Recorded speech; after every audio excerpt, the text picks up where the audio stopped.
সবাইকে স্বাগতম আমার আজকের এই ভিডিওতে। অসংখ্য ধন্যবাদ যারা আমার প্রতিটি ভিডিও দেখে থাকেন এবং আমার চ্যানেলের সাথে অলরেডি যুক্ত আছেন। এবং যদি আপনি আজ প্রথম হয়ে থাকেন আমার এই চ্যানেলটিতে, অবশ্যই চ্যানেলটি সাবস্ক্রাইব করে নেবেন এবং বেল আইকনটি চেপে সাথেই থাকবেন। তো প্রিয় ভিউয়ার্স, আমি জুটন দাস আছি আপনাদের সাথে। আমি আমার জায়গা থেকে যতটুকু পারি আপনাদেরকে হেল্প করার চেষ্টা করি, অবশ্যই আপনারা আমাকে চেষ্টা করবেন।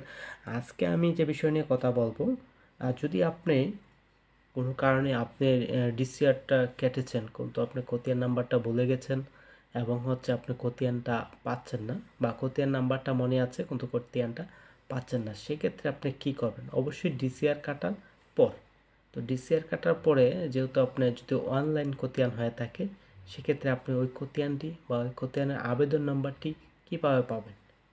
তো চলুন আমরা একটু দেখি। সেক্ষেত্রে আপনার যে হেল্প করতে পারবে তিনি হচ্ছেন ইউনিয়ন ভূমি সহকারী কর্মকর্তা। উনি ব্যতীত আসলে আপনাকে আর হেল্প করার মতো নেই। আপনি যে কোনো একই উপজেলার যে কোনো ইউনিয়ন হতে পারে, একটি উপজেলার মতো যে কোনো ইউনিয়নের যদি আপনি সেবাগ্রহীতা হয়ে থাকেন, তাহলে অবশ্যই যে কোনো একজন এই ইউনিয়ন ভূমি সহকারীর নিকটে আপনি গিয়ে যদি আপনার বিষয়টা বলেন এবং খতিয়ান নাম্বারটা বললে উনি আপনাকে সেটা বলতে পারবে। অবশ্যই মঞ্জুরকৃত খতিয়ান হতে হবে। তো মঞ্জুরকৃত খতিয়ানের নাম্বারটা বললে উনি আপনাকে আবেদন নাম্বার এবং খতিয়ান নাম্বার দিতে পারবে। সেটাই আপনাকে আমি দেখিয়ে দিচ্ছি। তো যদি আপনি ইউনিয়ন ভূমি সহকারী কর্মকর্তা হন, তাহলে আপনি কিভাবে আপনার খতিয়ান নাম্বারটা খতিয়ান নাম্বার দিয়ে আপনি খতিয়ানটা বের করে দিবেন। প্রথমে আমরা একটা ব্রাউজারে চলে যাব। ব্রাউজারে চলে যাওয়ার পরে আপনার প্রশাসনিকে লগ ইন করবেন। তো লগ ইন করার পরে আমরা চলে যাব ড্যাশবোর্ডে, আইডিতে যাওয়ার পরে আমরা চলে যাব মিউটেশনে। যেহেতু এটা মিউটেশন সংক্রান্ত বিষয়, মিউটেশনে যাওয়ার পরে আমরা আর্কাইভ, অর্থাৎ আমরা যখন মিউটেশনটা কমপ্লিট হয়ে যায় তখন একটা আর্কাইভে চলে যায়। সেক্ষেত্রে আমরা মিউটেশন আর্কাইভ খতিয়ানে চলে যাব। তো আর্কাইভ খতিয়ানে যাওয়ার পরে আপনি একটু টাইম নেবে রিলোড হতে। তো এইখান থেকে আপনি মৌজা বাছাই করুন, অথবা এখানে নিচেও মৌজার যে লিস্ট সেটা আপনাকে দেখাবে। তো আপনি এইখান থেকেও যাচাই করে দেখতে পারেন। এখানে আপনি করলে আপনার সিরিয়ালে আসতে হবে। তো প্রত্যেক ইউনিয়নেরটা একসাথেই থাকে, ঠিক আছে? তো সেক্ষেত্রে আপনার খুব সহজ হবে এইগুলা খুঁজে বের করতে। তো আমি ধরুন এই নাউরিতে আমি একটা বিষয় খুঁজবো, সেক্ষেত্রে সার্চ দিতে হবে, তাহলে শুধু এই নাউরি মৌজাটাই চলে আসবে। তো এখানে দেখুন খতিয়ান আছে কয়টা? 216টা। 216টার মধ্যে তখন আপনি এখানে দেখুনে প্রবেশ করবেন।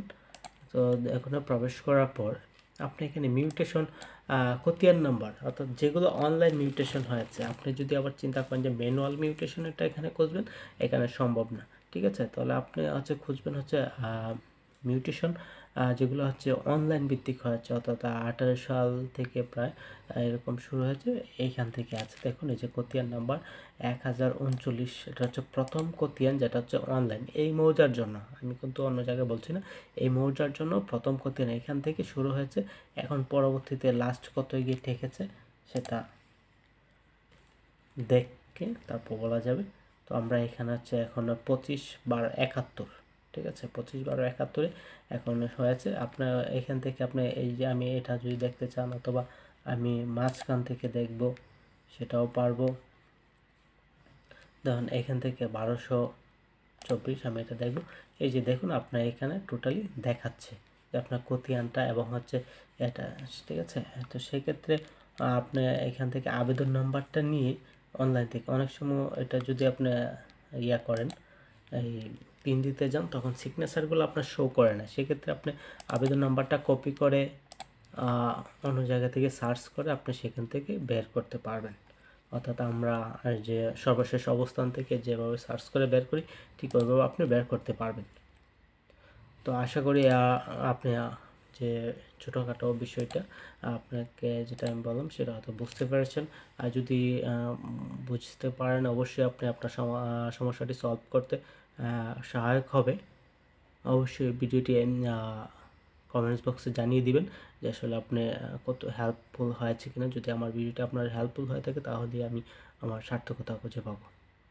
তো আজ এ পর্যন্তই, পরবর্তী ভিডিওর অপেক্ষায় থাকবেন। অবশ্যই ভিডিওটি শেয়ার করে দেবেন যেন আপনার প্রিয়জন বা পাশাপাশি যারা আছেন ওনারা পেয়ে যান।